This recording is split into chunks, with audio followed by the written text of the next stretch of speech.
Hello friend, बहुत बहुत स्वागत है आपका हमारे यूट्यूब चैनल पर। मैं विक्रम सिंह आपका बहुत बहुत स्वागत करता हूं। जैसा कि हर बार वीडियो में आपके लिए कोई ना कोई बेस्ट इंफॉर्मेशन लेकर आता हूं, इस बार हमने जो कमेंट हमारे पास आते हैं उनमें काफ़ी स्टूडेंट ने टॉपिक ये डाला था कि लीनियर पावर सप्लाई पर वीडियो सर बनाइए। तो आज उन्हीं के लिए लीनियर पावर सप्लाई के ऊपर मैं वीडियो बना रहा हूँ।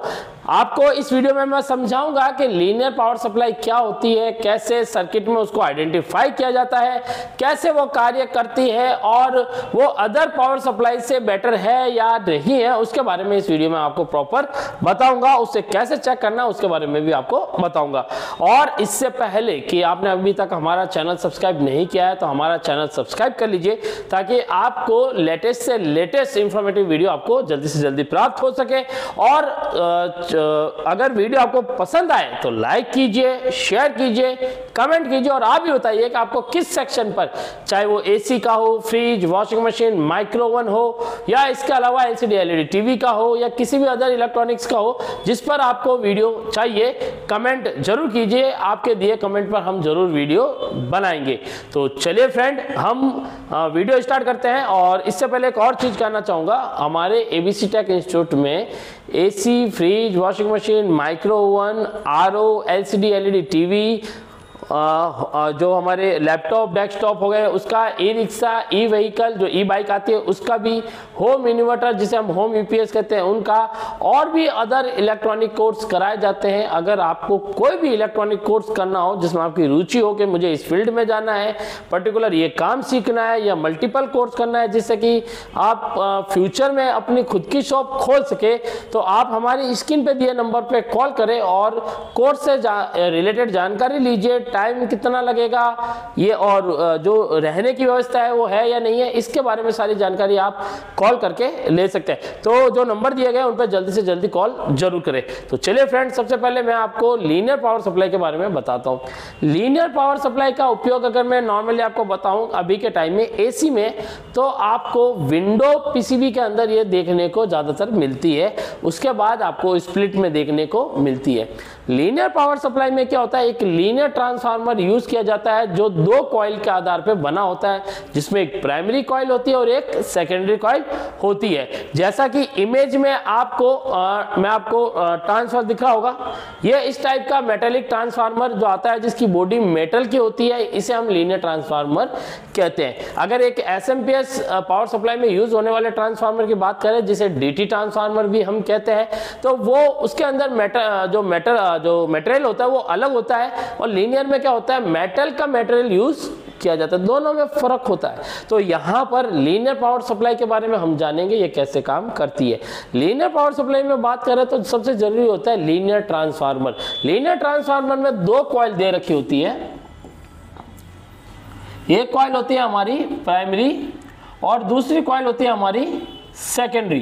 प्राइमरी जो कॉइल होती है, प्राइमरी कॉइल का जो हिस्सा होता है वो हमारे मेन, जहां पर लाइन एंड न्यूट्रल के कनेक्टर दिए होते हैं, जहां पर फ्यूज लगा होता है, उस तरफ हमारी प्राइमरी कॉइल की कनेक्टिविटी बनी रहती है। अगर आप फ्यूज के साथ कनेक्ट करके देखेंगे तो जिस तरफ की कॉइल बीप साउंड देगी वो आपकी प्राइमरी कॉइल होती है।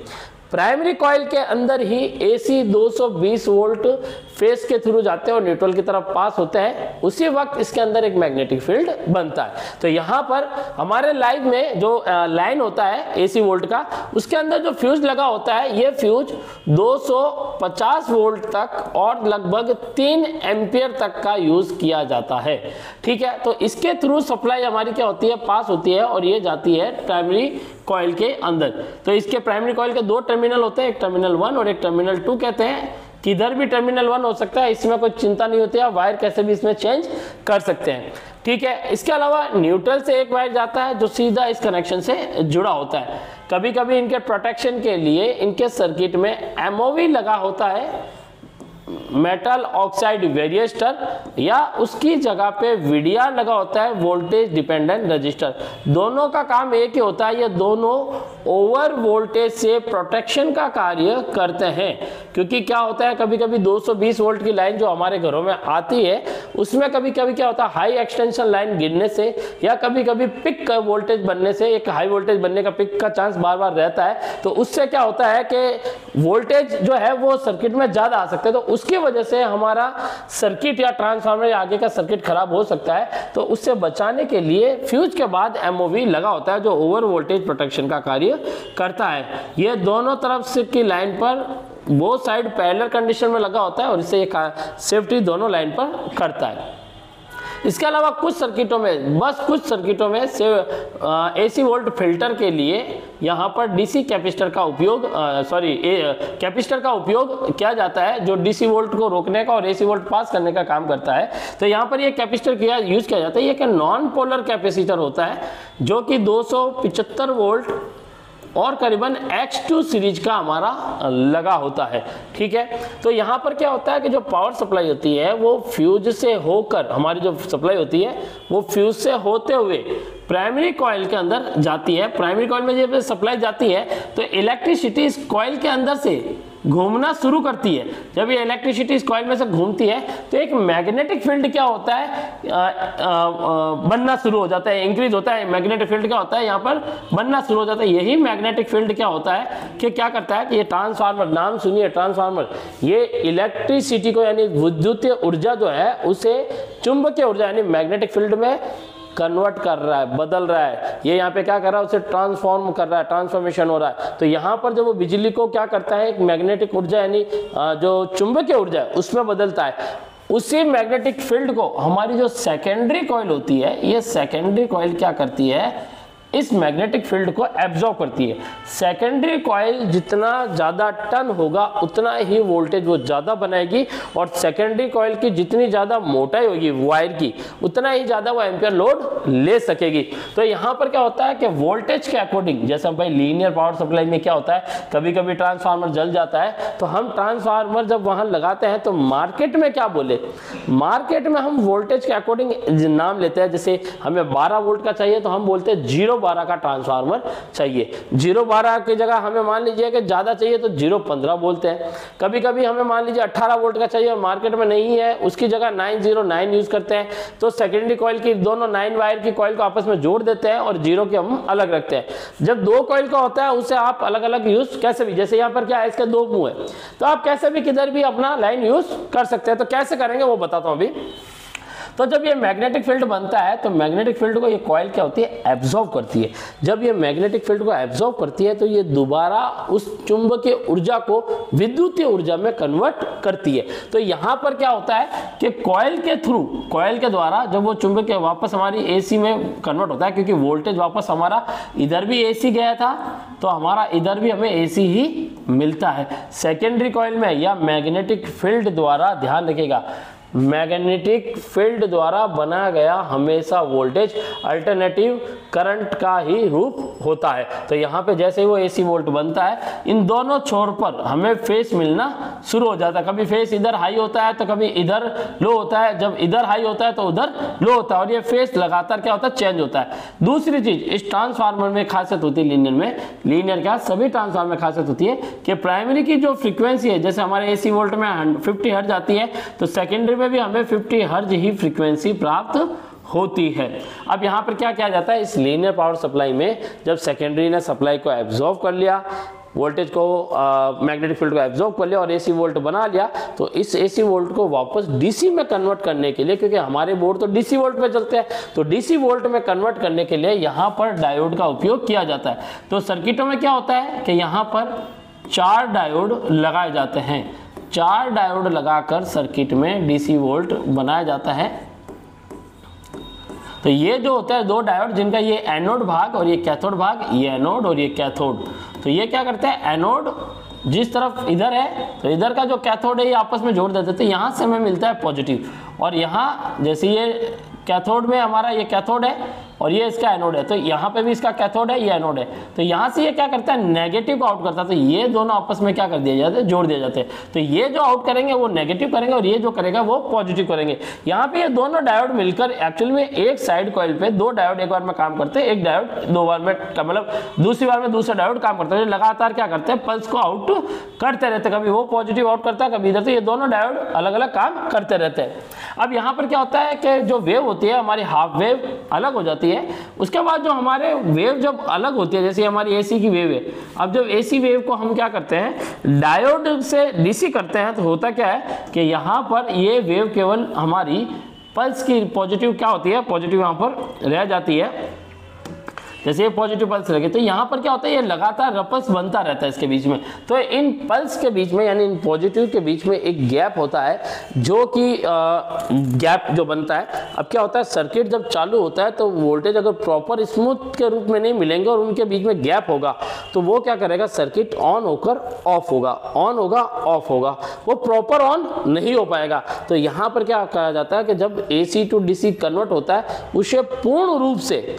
शुद्ध करने के लिए यानी उसको पूर्ण रूप से डीसी बनाने के लिए कैपेसिटर का उपयोग होता है। तब हम यहाँ पर क्या करते हैं, हमारा डीसी वोल्ट है इसलिए हम डीसी वोल्ट का फिल्टर कैपेसिटर यूज करते हैं। तो यहाँ पर क्या होता है कि जैसे कि यहाँ पर नॉर्मली एक यहाँ पर प्राइमरी में 220 वोल्ट आया, सेकेंडरी में हमें 0.12 वोल्ट मिला, यहाँ पर डीसी के थ्रू ये 0 वोल्ट जो 12 वोल्ट है ये थोड़ा सा डीसी कन्वर्ट में थोड़ा बढ़ जाता है और कैपेसिटर चार्ज की वजह से थोड़ा और एक्स्ट्रा हो जाता है। तो यहाँ पर वोल्टेज की संख्या करीबन 14 से लेकर हमें 16 वोल्ट के आसपास की मिलती है। तो यहाँ पर जो ये कैपेसिटर लगाया जाता है ये हमारा फिल्टर पोलराइज कैपेसिटर होता है, जिसका काम होता है पॉजिटिव पल्स के बीच में जो रपल्स बन रही है उसको खत्म करने का। तो ये रपल्स क्या होती है हमारी खत्म हो जाती है और स्मूथ हो जाती है, क्या हो जाती है स्मूथ। तो ये हमारा बन जाता है यहाँ पे स्मूथ, लेकिन नेगेटिव को वो क्या करता है स्मूथ नहीं करता, इसलिए नेगेटिव हमारा टुकड़ों में चलता रहता है। इसलिए इन दोनों को मिलाकर आप देखिए ये बनता है। तो ये होती है हमारी पॉजिटिव और ये होता है नेगेटिव। इसलिए ये जो साइन आपको नजर आता है ये डीसी का साइन होता है। वो इसीलिए होता है कि फिल्टर कैपेसिटर यहाँ पर डीसी को प्योर रूप से जब शुद्ध करता है तो पॉजिटिव के अंदर बनने वाले रपल्स सारे क्या होते हैं खत्म हो जाते हैं, लेकिन नेगेटिव रपल्स हमेशा बने रहते हैं क्योंकि उनको फिल्टर करने की आवश्यकता हमें नहीं पड़ती। तो ये होती है हमारी एक लीनियर पावर सप्लाई। यहाँ पर खराब होने लायक क्या क्या चीजें, जब हमें कभी भी पावर सप्लाई प्रॉपर चेक करनी होती है आपको क्या करना है, शुरुआत में जो कनेक्टर होता है वहां पर AC 220-230 वोल्ट के आसपास के अराउंड वोल्टेज आपको देखने हैं। उसके बाद सीधा ट्रांसफार्मर के बाद जो हमारा कैपेसिटर होता है वहां पर आपको जो कैपेसिटर पे डीसी वोल्ट है वो आपको चेक करने। अगर वहां पे 12 प्लस वोल्टेज आपको मिल जाता है, ये कैपेसिटर लगभग हमारा 35 वोल्ट का AC में यूज किया जाता है और करीबन 1000 माइक्रोफेरेड से ऊपर का लगाया जाता है सर्किट के अकॉर्डिंग। किसी में 15 तो किसी में 2200 किसी में 1000 के आसपास का माइक्रोफेरेड का कैपेसिटर होता है जो 35 वोल्ट के आसपास का होता है। तो अगर इस कैपेसिटर पे मुझे 12 प्लस वोल्टेज डीसी दिखाई दे रहा है, इसका मतलब पूरा सप्लाई मेरा क्या है ओके, पूरा सप्लाई क्या है ओके। अगर मान लीजिए वहां 12 वोल्ट नहीं आ रहा तो मैं क्या चेक करूंगा, मुझे डायोड चेक करने हैं, उसके अलावा मुझे प्राइमरी कॉइल में वोल्टेज चेक करना है, प्राइमरी कॉइल में वोल्टेज आ रहा है, सेकेंडरी में मुझे वोल्टेज AC वोल्ट पे चेक करना है आ रहा है या नहीं आ रहा है। अगर दोनों में आ रहा है तो डायोड खराब होने के पूरे चांस होते हैं। लेकिन अगर मान लीजिए यहाँ सेकेंडरी में वोल्टेज नहीं आ रहा और प्राइमरी में अगर मैं देखूँ कि वहां भी वोल्टेज प्रॉपर नहीं नजर आ रहा है, तो हमें यहाँ पर क्या करना है चेक करना है लाइन में कि फ्यूज ओपन तो नहीं होगा, क्योंकि फ्यूज ज्यादातर ओपन हो जाता है जिसके कारण सप्लाई नहीं पहुंचती है। और कभी कभी ये होता है कि फ्यूज ओपन होता है, ट्रांसफार्मर भी खराब हो जाता है। ट्रांसफार्मर की बात करें तो कैसे चेक किया जाता है, इसके ऊपर मैं आपको बहुत जल्दी वीडियो बना के दूंगा जिसमें CT transformer, DT transformer, linear transformer और अलग अलग ट्रांसफार्मर जो step up, step down, automatic, automation, ये जितने भी आते हैं ट्रांसफार्मर, इन सभी को जो हमारे आइसोलेशन ट्रांसफार्मर होते हैं इनको कैसे चेक किया जाता है, इनके ऊपर बहुत जल्दी आपको मैं वीडियो बनाकर दूंगा। तो ये वीडियो जो अभी आपके लिए बनाया था ये था एक लीनियर पावर सप्लाई के ऊपर कि ये कैसे हम इसको ये मतलब वर्किंग कैसे करती है और चेक करना भी बहुत इसको ईजी होता है। मैं आपको बोर्ड में बताऊंगा कि आपको कैसे पावर सप्लाई से चेक करनी है। चलिए फ्रेंड मैं आपको बोर्ड में दिखाता हूं कि कैसे इस सप्लाई को चेक करना है। तो फ्रेंड यहाँ पर आप देख सकते हैं एक विंडो AC की PCB है जिसमें ये जो आपको मेटल का ट्रांसफार्मर नजर आ रहा है ये एक लीनियर ट्रांसफार्मर है जिसकी 2 वायर प्राइमरी की और 2 सेकेंडरी की है। ये जो मोटी वायर आपको नजर आ रही है ये होती है प्राइमरी कॉइल और ये जो पतली वायर नजर आती है ये होती है सेकेंडरी कॉइल। प्राइमरी कॉइल को अगर हमें चेक करना है तो हमें मल्टीमीटर को क्या करना है रेजिस्टेंस मोड पर करके चेक करना है। इसमें आपको 300 से ज़्यादा रेजिस्टेंस शो करनी चाहिए जब भी आप चेक करेंगे, क्योंकि लीनियर में इतनी ही वैल्यू ऊपर आनी चाहिए। ये देखिए 400 कुछ आ रही है, यानी 300 से ऊपर आ रही है, तो ये ओके है। और सेकेंडरी में जब आप चेक करेंगे तो बीप कंटिन्यूटी पे चेक करेंगे, बीप कंटिन्यूटी पे बीप साउंड और कुछ 2, 4 या 5 के आसपास की वैल्यू आपको शो करेगा। ये देखिए मात्र 1.3 कुछ ऑन कर रहा है, ये एकदम सही है, ठीक है। तो प्राइमरी में क्या होनी चाहिए, वैल्यू आनी चाहिए लीनियर ट्रांसफार्मर में, और सेकेंडरी जब आप चेक करोगे इसकी कॉइल तो उसमें बीप साउंड आना चाहिए और कुछ 1, 2 के या 3, 4 या किसी में 5 तक की वैल्यू आनी चाहिए। अब यहाँ पर ये जो कनेक्टर है ये यहाँ पर लगेगा, ये एक्चुअली फ्यूज से बीप करता है। अगर आप चेक करेंगे तो ये फ्यूज से क्या करता है, बीप करता है। देखिए ये बीप कर रहा है, ठीक है। ये फ्यूज से क्या करेगा, बीप, एक पिन, तो इसको यहाँ पर लगाना है। और ये डायोड के पास जो कनेक्टर हो वहाँ पर ये सेकेंडरी कॉइल की पिन लगानी होती है। फ्यूज से जो कनेक्ट है वहाँ प्राइमरी और यहाँ पर ये सेकेंडरी। काफ़ी हमें ट्रांसफार्मर अंदर फिट होता है तो वायर चेंज करने की आपको आवश्यकता नहीं पड़ती। यहाँ पर क्या है कि आपको सप्लाई जो देनी है फ्यूज वाले, एक तो कनेक्टर पर हो गया, जैसे ये वाला बीप कर रहा है यहाँ पर, जो इसे फ्यूज से बीप करेगा, जैसे ये बीप कर रहा है, एक हमें यहाँ पर देना है, दूसरा हमें देना है न्यूट्रल। तो एक देखिए यहाँ पे न्यूट्रल लिखा है, न्यूट्रल और फेस के बीच में यहाँ पर आपको बीप साउंड नहीं आना चाहिए। वैल्यू जो आ रही है वो प्राइमरी कॉइल के अकॉर्डिंग आ रही है, तो यहाँ पर आपको बीप साउंड नहीं आना चाहिए। अब यहाँ पर जैसे मैं सप्लाई देता हूँ, जैसे यहाँ पर एक मुझे कनेक्टर लगाना है न्यूट्रल पर और एक मुझे लगाना है यहाँ पर फ्यूज के साथ स्पिन पर, ठीक है। ये मैंने लगा दिया है। और इसको मैं जब चेक करना है तो आप हमेशा इसको सीरीज पे यूज़ कीजिए। देखिए आप काम शुरू करेंगे, सीखेंगे तो series is a best option, क्योंकि अगर किसी प्रकार की कोई गलती हो जाती है तो कम से कम यहाँ पर शॉर्टिंग वोटिंग का कोई मुद्दा नहीं रहता है, जो कि सबसे ज़्यादा बेस्ट रहता है। तो यहाँ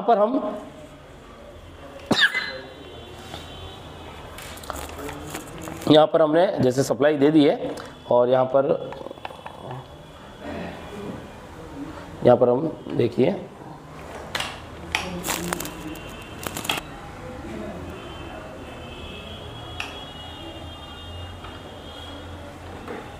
स्विच खराब है।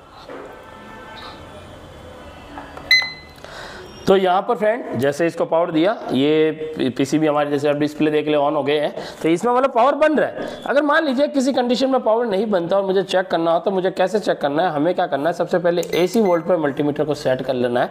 सबसे पहले ट्रांसफार्मर की जो प्राइमरी कॉइल की तरफ या फ्यूज और न्यूट्रल के बीच में आपको चेक करना है कि वोल्टेज एसी वोल्ट इनपुट हो रहा है कि नहीं। आप जैसे चेक करोगे यहाँ पे 200 के आसपास प्लस वोल्टेज आपको नजर आ रहे हैं, यानी ये एसी वोल्ट हमारा इनपुट हो रहा है। ये वोल्टेज देखने के बाद आपको यहाँ पर इस सेकेंडरी कॉइल की तरफ जो हमारा कनेक्टर होता है यहाँ पर एसी वोल्ट देखना है। यहाँ पे देखिए एसी वोल्ट कितना आ रहा है, 12 प्लस वोल्टेज आ रहा है, तो ये वोल्टेज आ रहा है, ठीक है। तो ये हमारा ट्रांसफार्मर क्या है, ओके। हमारा फ्यूज भी क्या है, ओके। हमारा बीच में एमओ भी लगा, वो भी ओके। तो सप्लाई यहाँ तक आ रही है। अब आपको क्या करना है, डायोड के साथ हमेशा जो कैपेसिटर लगेगा ना बड़ा वाला, इसके ऊपर डीसी वोल्ट चेक करना है। अगर यहाँ पे डीसी वोल्ट आ रहा है तो आपका लीनियर पावर सप्लाई प्रॉपर क्या है, ओके। जैसे यहाँ पर ये 35 वोल्ट का कैपेसिटर लगा है, 35 1000 माइक्रोफैराड का। अब मैं इसके ऊपर वोल्टेज क्या करूँगा, चेक। अब इसका वोल्टेज चेक करने के लिए जैसे हमें मल्टीमीटर को क्या करना पड़ेगा, डीसी वोल्ट पर सेट करना है। ये डीसी पर मैंने मल्टीमीटर सेट कर दिया है, ठीक है। और यहाँ पर कैपेसिटर में मैं आपको दिखाता हूँ, जैसे यहाँ पर कैपेसिटर लगा है, यहाँ पर वोल्टेज चेक करेंगे तो यहाँ पर ये देखिए 13 वोल्ट के आसपास लगभग कुछ आ रहा है। आप देख सकते हैं 13.85 कुछ वोल्टेज आ रहा है, ये वोल्टेज कैपेसिटर पर आ रहा है। तो इसका मतलब क्या भाई, इसका मतलब ये है आपका लीनियर सप्लाई पूरा प्रॉपर क्या है, ओके है। यानी आपका जो ट्रांसफार्मर वो ओके है, आपके यहाँ पर जो कैपेसिटर लगा है वो ओके है, जो आगे सप्लाई जा रही है वो सर्किट 13 वोल्ट जहाँ जा रहा है वो सर्किट भी क्या है, ओके है। यहाँ पर ये हम सप्लाई को ईजिली ऐसे चेक कर सकते हैं। अगर सप्लाई यहाँ पर नहीं आ रहा है तो आप पहले डायोड चेक करें, डायोड वन साइड वैल्यू देना चाहिए। फिर उसके बाद हमें ट्रांसफार्मर चेक करना, जैसा मैंने अभी बताया वो चेक कीजिए। उसके बाद फ्यूज चेक कीजिए, आपका linear power supply proper check हो जाएगा, ठीक है। तो फ्रेंड आपने देखा कि कैसे इसकी पावर सप्लाई को भी हम चेक कर सकते हैं। ये एक इजी मेथड होता है पावर सप्लाई को समझने का। ऐसे ही मैं आपको और भी वीडियो दूंगा, जैसे मैंने पहले भी एसएमपीएस का एक थ्योरेटिकल वीडियो बनाया था जिसमें एसएमपीएस कैसे काम करता है उसके बारे में बताया था। मैं आपको बहुत जल्दी एसएमपीएस रिपेयरिंग का भी एक प्रैक्टिकल वीडियो बताऊंगा जिसमें वोल्टेज को कम ज़्यादा कैसे करते हैं वो उसमें शामिल होगा। वो वीडियो बहुत जल्दी इस चैनल पर अपलोड होने वाला है। तो अगर आपको भी ये सारा नॉलेज सीखना है, देखिए एक बात आपको मैं थोड़ा क्लियर बता देता हूँ, इसमें घबराने की बात नहीं होती है कि यार हम सीख पाएंगे या नहीं सीख पाएंगे। हमारे पास इजी मेथड होता है सिखाने का। आप अगर इस फील्ड में बिल्कुल न्यू है, आपको बिल्कुल भी कुछ नहीं आता, कोई दिक्कत नहीं है, आप हमारे पास आइए, हम आपको प्रॉपर जीरो से ट्रेनिंग देना शुरू करेंगे और एंड तक इसकी ट्रेनिंग क्या मतलब जो होती है एक एडवांस लेवल की, वो प्रॉपर सिखाएंगे। आप अपने हाथों से पीसीबी रिपेयरिंग कर पाएंगे। अगर आपको लगे कि यार मैं सीख पाऊंगा नहीं, तो आपको जैसे कोई कॉन्फिडेंस हो नहीं है, वो हम आपको मतलब सिखाएंगे सारा का सारा। और अगर आप चाहते हो कि यार इंस्टीट्यूट चेक करना चाहता हूँ कि मैं मतलब यहाँ काम मतलब सीखने लायक है या नहीं है, कोई दिक्कत नहीं है, आप अपने साथ पीसीबी लेकर आइए, एसी, फ्रिज, वॉशिंग मशीन, जो पीसीबी हो वो लेकर आइए और यहाँ पर उसको रिपेयर कराइए। रिपेयर हो, आपको लगे कि आप सेटिस्फैक्शन है, तब आप यहाँ पर एडमिशन लीजिए। तो यहाँ पर लगभग सभी स्टूडेंट हैं वो काम सीख कर जाते हैं, वो 100% सेटिस्फैक्शन होते हैं और वो प्रॉपर काम करते हैं और हम उनको लाइफ टाइम सपोर्ट करते हैं। हमारा ग्रुप बनाया हुआ है जिसमें सारे स्टूडेंट जुड़े होते हैं, हम उनको प्रॉपर सपोर्ट करते हैं। इसके अलावा वीडियो आपको कैसा लगा, लाइक, कमेंट, शेयर जरूर करें, बताइए अगला वीडियो आपको किस टॉपिक पे चाहिए। ठीक है फ्रेंड, अभी इस वीडियो में इतना ही, मिलता हूं आपसे नेक्स्ट वीडियो में। अभी के लिए धन्यवाद।